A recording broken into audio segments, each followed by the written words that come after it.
नमस्कार, कशिश न्यूज के खास कार्यक्रम गपशप में आप सबों का स्वागत है। मैं हूं संतोष सिंह और एक अंतराल के बाद फिर हमारी आपकी मुलाकात हो रही है। और इस पूरे गपशप कार्यक्रम के दौरान हमारी कोशिश है कि बिहार में चुनाव के इतर भी कुछ चीज़ें ऐसी चल रही हैं जिनकी चर्चा को लेकर सरकार भी बचती रहती है, सिस्टम भी बचता रहता है।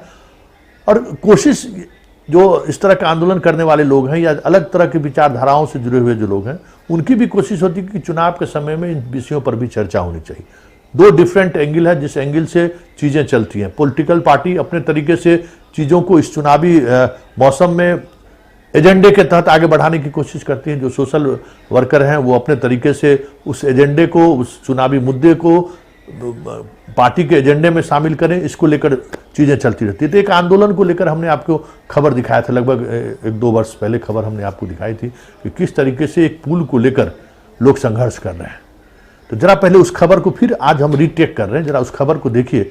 फिर हमारे अब वो अपना नाम भी बदल दिए हैं, संघर्ष कर लिए हैं उन्होंने वो अपना नाम कि जब तक पुल का निर्माण नहीं होगा वो अपना दाढ़ी नहीं बनाएंगे।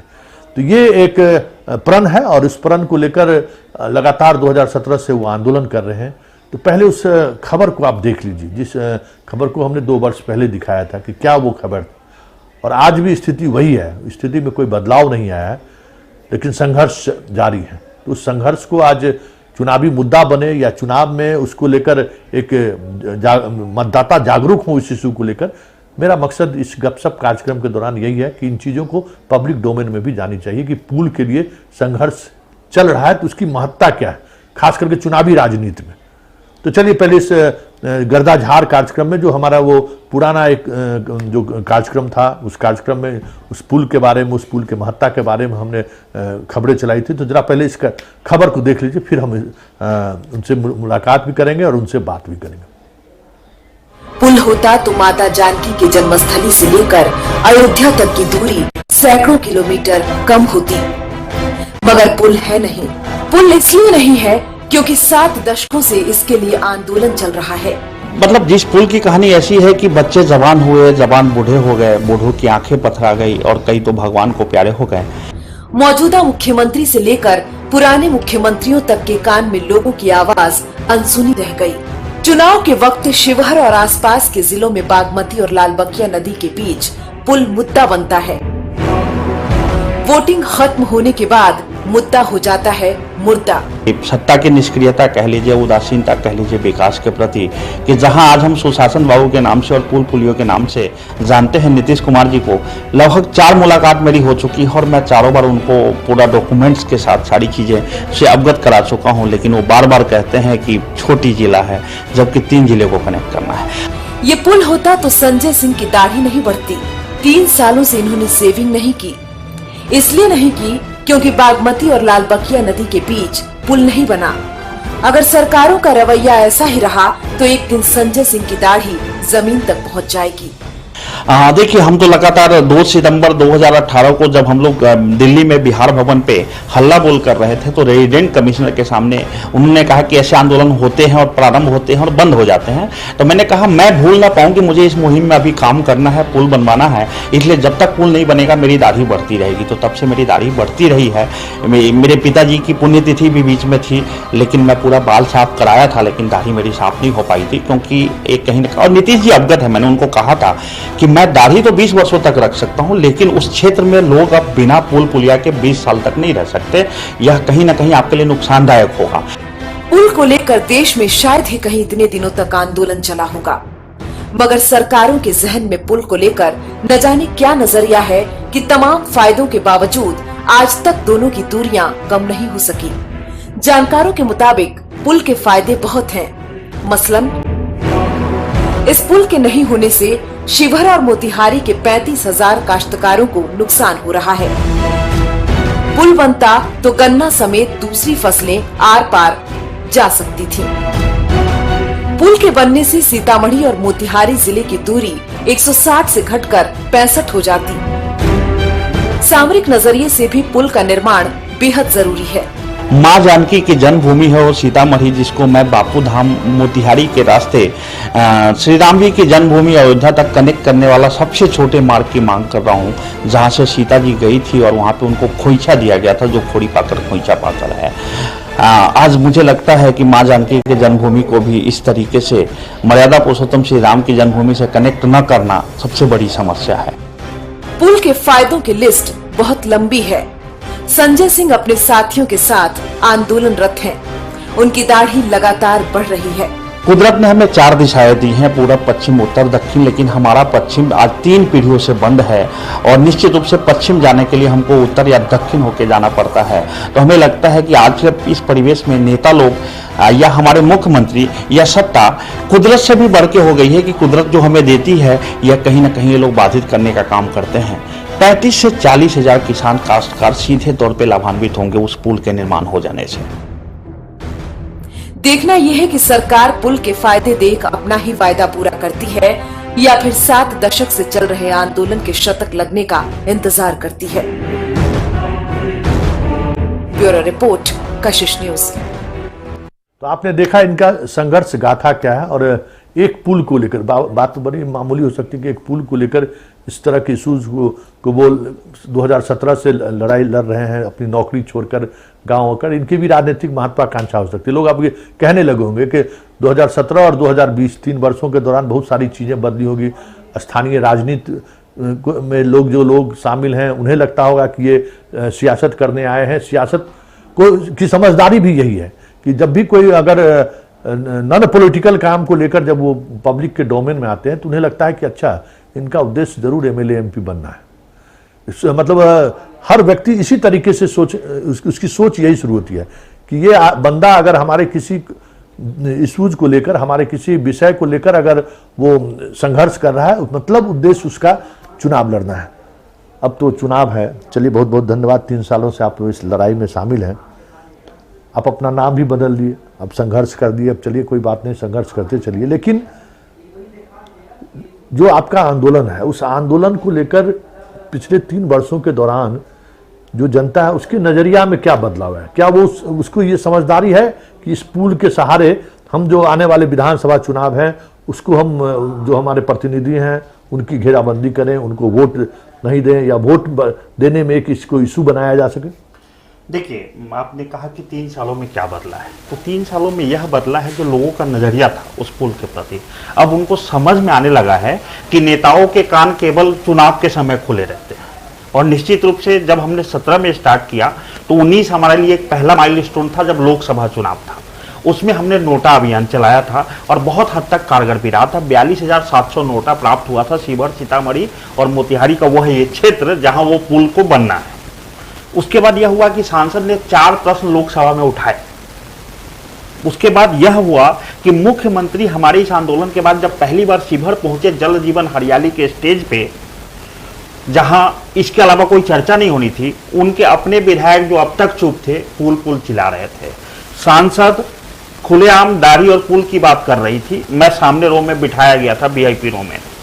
सहकारिता मंत्री बिहार सरकार रणधीर जी पुल की बात कर रहे थे। देवेश चंद्र ठाकुर उस मंच से पुल की बात कर रहे थे। और तब मुख्यमंत्री को कहना पड़ा कि सब पुल हम ही बनाए हैं, ये भी हम ही बनाएंगे। कल समीक्षा बैठक है मुजफ्फरपुर में, वहां रखवाइए और इस पर निर्णय करते हैं। समीक्षा बैठक में हमने 14 लोगों से डलवाया था। उसके बाद कैबिनेट में हुआ, हमको इंफॉर्मेशन आई कि कैबिनेट में रखा गया है। कैबिनेट में पहली बार ऐसा हुआ कि डिसीजन 2 नंबर से था। 1 नंबर का सीरीज नहीं था, गायब था, ना यस ना नो, अभी भी ऑनलाइन में है वो। और 8 टोटल मैटर थे जिसमें 7 पर डिसीजन हुआ था, 2 से सीरीज प्रारंभ हुई थी। तब स्थानीय सांसद को समझ आया और उसने कहा कि नीतीश जी अब नहीं करेंगे। तब वो लोकसभा में 17 मार्च को उठाई है कि क्यों ना मोतिहारी को सीतामढ़ी से उसी रूट से एनएच के माध्यम से जोड़ दिया जाए। 62.5 किलोमीटर का एक टेक्निकल मैप ने बनवा के वहां रखवाया था। और उसके बाद एक सर्वे हुआ है, एनएच के जो एग्जीक्यूटिव है वो सर्वे किए हैं। उन्होंने माना है कि बहनपट्टी चौक से भंडार तक 8 किलोमीटर अगर दुरुस्त कर दिया जाए, जो लगभग 300 करोड़ का प्रोजेक्ट है, उसमें पुल भी है और वो एनएच के लेवल का रोड भी है, तो 62.5 किलोमीटर में न केवल मोतिहारी से सीतामढ़ी जुड़ जाएगा, बल्कि आप कह सकते हैं कि जनकपुर से अयोध्या जुड़ जाएगा, आप कह सकते हैं जनकपुर से दिल्ली जुड़ जाएगा और हमारी दूरी दिल्ली तक की 160 किलोमीटर कम से कम हो जाएगी। यह चीज तो चेंज हुआ। अब हुआ कि चुनाव में क्या होगा, तो लोगों को क्लियर हो गया कि नीतीश जी जो जिद कर लेते हैं वो कर लेते हैं। क्योंकि उस मंच से बार बार उठना, और जितने लोगों ने भी बात रखी तो वो पहले पुल से ही शुरुआत कर रहा था, जिसके वीडियो भी हैं, उसके बाद भी ना होना लोगों ने तय कर लिया है। और हम जहां तक बात चुनाव की है, हमें तो लोग कह रहे हैं मेरे खाते में पैसे आ रहे हैं, awademocracy.in पे मैंने क्राउड फंडिंग मजबूर होकर डाला है, लोग कह रहे हैं एक मुट्ठी अनाज लो, चुनाव लड़ जाओ, बताओ ऐसे ही होता है। यह सही है। मैं भी समझता था कि आंदोलन करने वाला चुनाव क्यों लड़ता है और काहे उसको लड़ना पड़ता है, तब समझ में आ रहा है। सड़क पे हम दाढ़ी बढ़ा के चिल्लाते रहेंगे, जब हमारी फ्रीक्वेंसी मैच ही नहीं होगी विधानसभा में बैठे किसी से, तो क्या करना होगा, लड़ जाना होगा। और हम तो कहते हैं कि ये चुनाव करोड़ों की लागत की होती है ना, ये केवल राजनीतिक व्यवसाय होता है।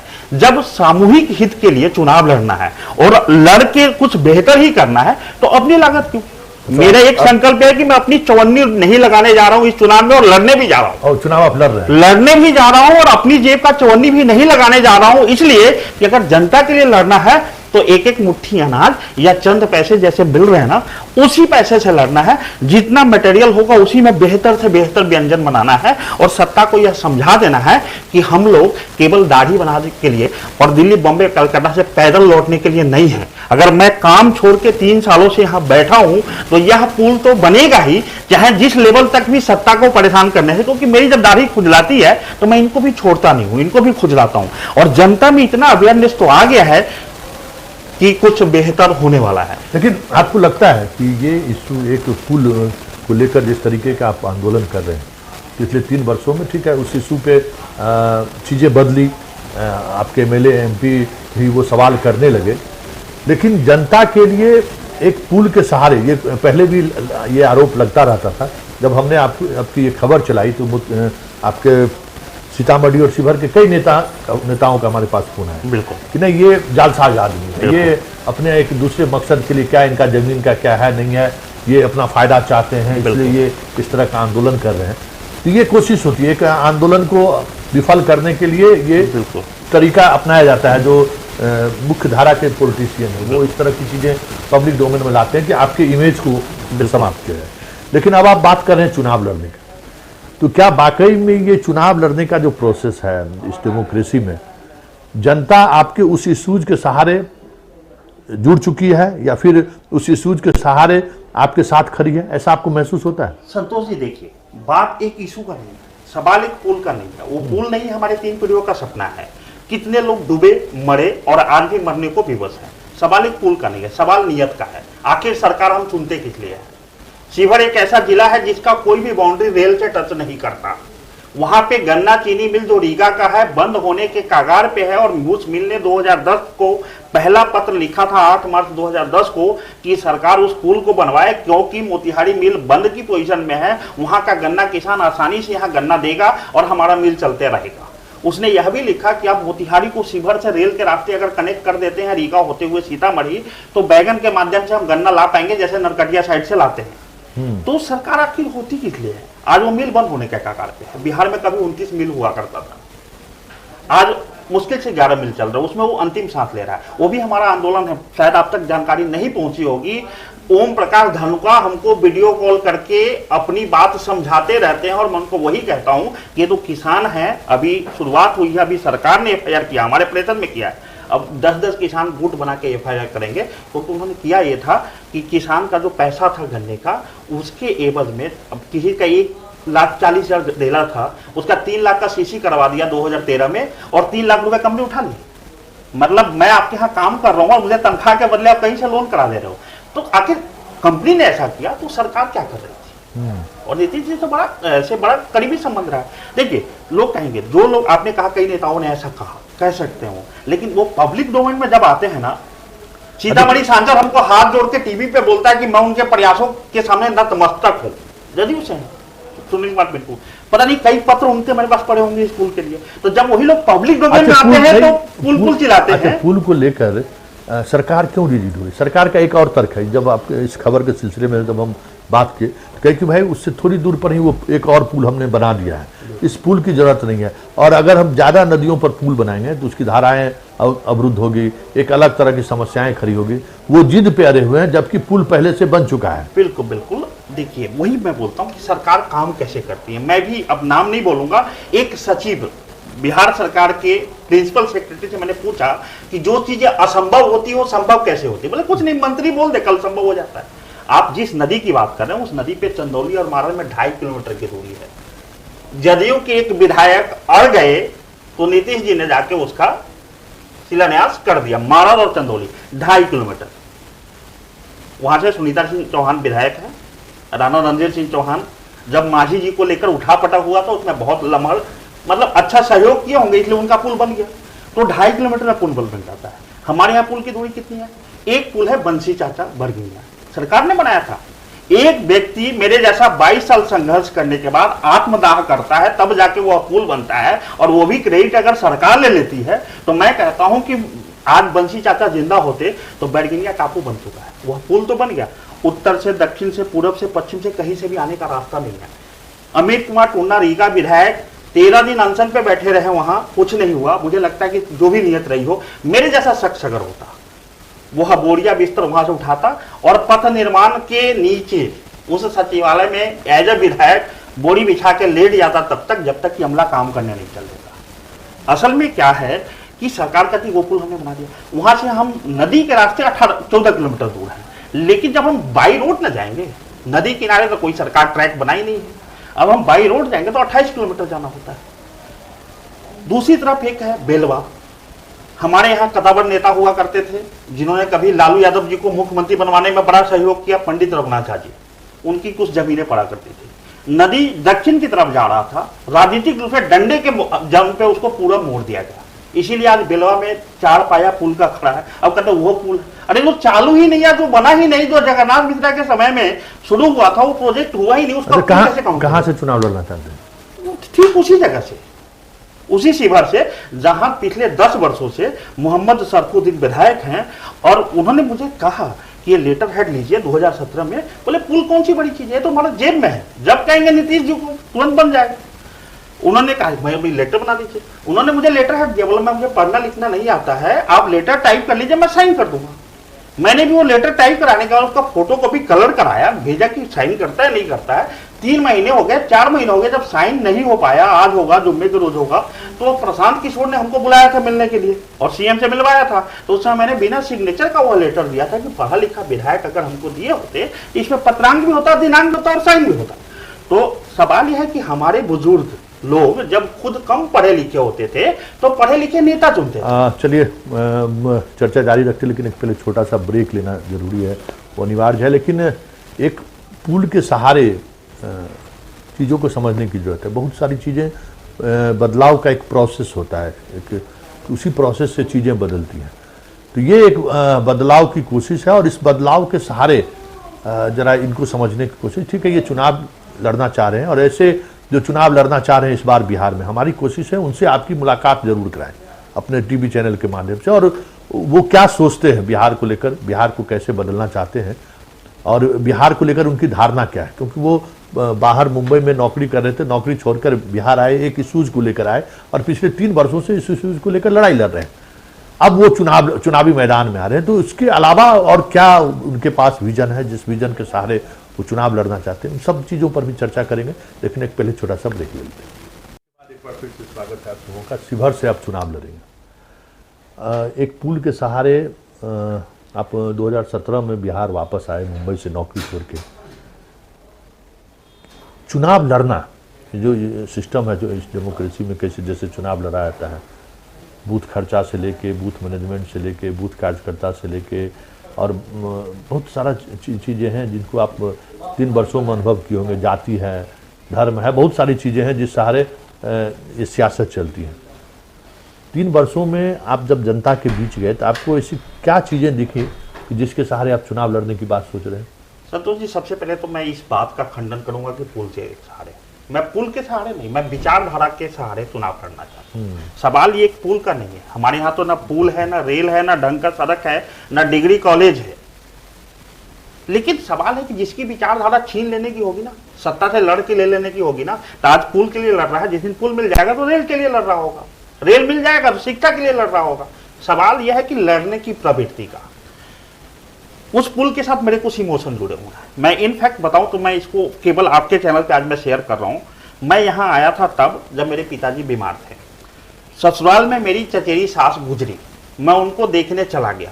नदी में पानी था, 70 किलोमीटर मुझे घूम के आना पड़ा, और तब तक मैं आया तो मेरे पिताजी की अंतिम सांसें चल रही थी। ठीक है, उस दिन मैंने डिसाइड कर, उसका मैंने उनको निमोलाइज किया और उसी क्रम में वो गुजर गए। उस दिन मैंने डिसाइड कर लिया था कि जैसे भी सही यह पुल बनना है। तब मुझे लगा कि छत्तीसगढ़ तो मेरी जरूरत नहीं है, मैं सॉफ्टवेयर वेंडर हूँ, 600-700 लोग मेरे से जुड़े हुए हैं, साल का मेंटेनेंस देते हैं, मैं फ़ोन उठाता हूँ, ऑनलाइन सेवा देता हूँ, और इतने से मेरा खर्चा चल जाता है। अब आया चुनाव की बात, मैं अभी तक यही प्रयास कर रहा था कि तमाम दल में से कोई भी एक दल कोई बेहतर उम्मीदवार को उतारे। उम्मीदें टूट गई, भाजपा जदयू पे फेंकती है, जदयू भाजपा पे फेंकता है। मतलब आप इस तरह के जो पॉलिटिकल पार्टी हैं उनके हाँ, यहाँ हाँ, पूरा आप पूरा गए, एक भी वहां पे पूर्व और वर्तमान विधायक सांसद मेरे सामने खड़ा होकर ये नहीं कह सकते कि यह व्यक्ति राजनीति करने ही आया था। मैं आज भी कहता हूं, लेकिन सवाल क्या, शिवहर में भाजपा आज तक चुनाव लड़ी ही नहीं विधानसभा। बहुत पहले लड़ती थी, जब मैं ढंग से पैदा भी नहीं हुआ था, जब अस्तित्व भी नहीं था पार्टी का। ये तो हमसे कोई आएगा टेलीफोन लेके, उसको पकड़ा देंगे। कभी जदयू लड़ ही रहा है, अरे आप कम से कम बेसिक तो देखो कि जो उम्मीदवार आप उतार रहे हैं। भैया मैं यही कहना चाह रहा था कि हमारे बड़ बुजुर्ग जब खुद कम पढ़े लिखे होते थे, पढ़े लिखे नेता चुनते थे। आज हम शिक्षा लोन लेके, क्रेडिट कार्ड लेके, स्टूडेंट क्रेडिट कार्ड लेके बड़ी बड़ी डिग्रियां अपने बच्चों को दिला दे रहे हैं, और वोट के समय यह पूछना भूल जाते हैं कि जो खड़ा है वो कितना पढ़ा है। आखिर विधायिका ही तो विधि और नीति निर्धारण करेगी। वो बच्चे हमारी इतनी हाई क्वालिटी शिक्षा लेके तभी तो होता है, वो बेंगलोर जाते तो वहीं रह जाते, सोसाइटी को लिफ्ट ही नहीं करा पाते, आ ही नहीं पाते। तो यह तो देखना होगा ना, सामंजस्य तो बनाना होगा ना। पार्टी को ही टिकट देना है। लोकतंत्र में कहते हैं जनता चुनती है, कैसे चुनती है? आप अपने हिसाब से चुन के चॉइस रख देते हो, उसमें से मुझे चुनना है, तो कम से कम आप अपनी चॉइस को बेहतर करो, अन्यथा बीच में घुसेंगे। जो शिवहर में चुनाव लड़ने जा रहे हैं, आप किन मुद्दों के सहारे, एक पुल तो आप उसके सहारे अपराधी राजनीति कर ही रहे हैं जनता के बीच, और क्या मुद्दा होगा जिस मुद्दों के सहारे आप जनता के बीच? देखिए, हम तो केवल हमारा एक ही मुद्दा है। मुद्दा यह है कि आप जनप्रतिनिधि हैं, तो आपको वह सब करना होगा जिसके लिए आपको चुना जाता है। आपको चुना जाता है कि शिक्षा बेहतर हो, आपको चुना जाता है कि स्वास्थ्य बेहतर हो, आपको चुना जाता है कि रास्ते बेहतर हो, और ये सारी चीजें एक दूसरे से कनेक्टेड हैं। स्वास्थ्य बेहतर, आपकी सुविधा खूब होगी, सड़क नहीं होगी तो हम हॉस्पिटल पहुंच नहीं पाएंगे और रास्ते में दम तोड़ देंगे। पुल नहीं होगा तो नदी पार पर लेकिन नीतीश जी का तो एक ये है, फेस है कि बिहार में जितनी सड़कें उन्होंने बनाई, पुल बनाई, पुल पुलिया के लिए उनको लोग याद रखेंगे। फिर एक पुल को लेकर वो इतना रिजिड क्यों? देखिए, कुछ नहीं है, तो वही तो हमारा भी कहना है कि सवाल यह है कि आपके अगर 4 बच्चे हैं और 2 को पढ़ा के बोलो 2 के लिए पैसा नहीं, तो आंदोलित हो जाएगा। भाई जहां इतने पुल पुलिया बने हैं तो एक जरूरी है तो भी बन जाना मतलब चाहिए। एक शिवहर में इस बार पुल एक चुनौती रहेगा सत्ता के सामने। शिवहर में इस बार पुल चुनौती रहेगा, और शिवहर में इस बार ओवरऑल डेवलपमेंट चुनौती रहेगा। रेल चुनौती हो सकता है, शिक्षा चुनौती होगा, स्वास्थ्य चुनौती होगा, और निश्चित रूप से इस चुनौतियों से हम लोग अब आ गए हैं लड़ने भिड़ने, सोच लड़ने की। चलिए, इस गपशप कार्यक्रम को अब हम यही समाप्त करते हैं, लेकिन इस तरह के कार्यक्रमों के सहारे हमारी कोशिश ये है कि जो जन सरोकार से जुड़े मुद्दों को लेकर आप उसको सियासत मत करिए, उस सियासत से इतर कुछ अगर चीज़ें हो रही हैं समाज में, सोसाइटी में, अगर वो कर रहे हैं और फिर वो चुनावी मैदान में आ रहे हैं। हालांकि वैचारिक तौर पर अगर कहें तो वो बड़ा मुश्किल है। वो एक कुछ खास विषय को लेकर आप आगे बढ़ते हैं, एक आपकी पहचान जरूर बढ़ती है, लेकिन वो पहचान आप उस आधार पे आप उसको वोट में कन्वर्ट करें, ये अभी तक होता दिखाई नहीं दिया है। फिर भी एक इशू है, एक प्रयोग है, और ये प्रयोग डेमोक्रेसी में इस तरह के प्रयोग चलते रहे हैं और कई लोगों को इसकी सफलता भी मिली है।